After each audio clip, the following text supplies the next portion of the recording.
Hey. Hey, it's up here, buddy. We good?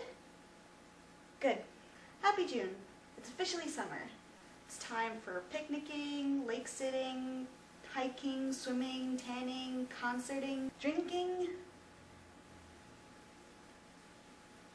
Melissa, I really like the way you tell stories. The way you set up the story and highlight the really funny bits always gets a good laugh from me. So keep doing what you're doing. I want to talk briefly today about creativity. When I was a kid, my idea of having fun was writing stories. I used to write quite a bit. Before I learned how to use a computer, I used to write on backs of old scrap paper that I would decorate with some pretty awesome illustrations. I used to go around the house trying to sell my work to family members. It never did become a lucrative business. Eventually I learned how to type, and at 11 I wrote and illustrated a story that actually won an award. Encouraged to write more, I tried writing a novel. It never got finished.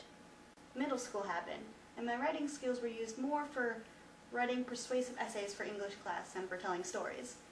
This pretty much continued into high school, though I made it a point to take at least one writing class in which I could flex my creativity muscles. During that time, I also got really interested in film, which I saw as a really cool medium for telling stories. My friends and I used to make short narrative films that were low in production quality, but it didn't matter because we had fun making them for ourselves. Then I moved on to college, a place for higher learning where you think your creative process would be greatly stimulated. Perhaps that's the case for other students, but not for me.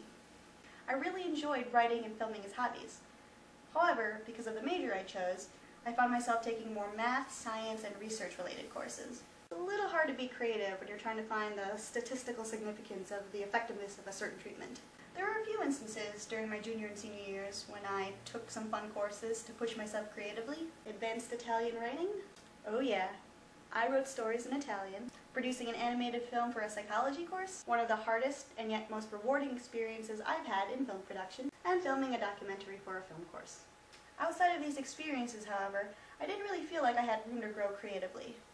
Once I was done with school, I was like, yeah, now I totally have time to do some really awesome projects. The only problem was, I was creatively stumped. My creative mojo was gone. All these really cool ideas for stories and films that I had throughout college, which I'd filed away in my brain as I studied for exams, suddenly seemed trivial or impossible. It felt like all I was supposed to care about during college was taking the right courses so I could graduate on time, and making these silly little films or short stories seen by no one but me wasn't going to get me a job when I graduated. I spent 4 years of college focusing on nothing but my schoolwork, and now I spend 40 hours a week focusing on my work. But then this little video blog project came along, and suddenly the creative juices started flowing again. What an awesome idea.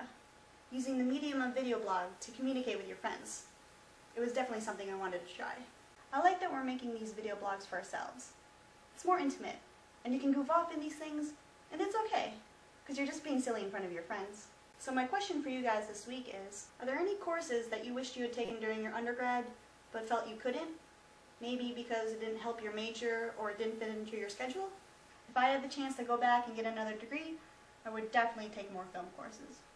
Let me know what courses you would have taken under different circumstances. I'd love to hear what you would have done differently. Today's recommended YouTuber is Wheezy Waiter, also known as Craig Benzine. Craig's been on YouTube for a long time. He used to work as a waiter, and he started making little vlogs in the morning before he'd go to work. Now YouTube is his full-time job, and he dares to make you laugh with the most random videos, featuring anything from clones to explosions to silly songs. Fun facts, Craig is a uw-madison alum who majored in comm arts, and he's in a band that he formed with his college buddies called Driftless Pony Club. If you want to check out some of Craig's videos, you can click on this coffee mug to go to his channel. I'll also put a link in the doobly-doo. My name is Maya, and I'm voting to recall Walker on June 5. Are you? Seriously, go vote this Tuesday. It's going to be a historic election.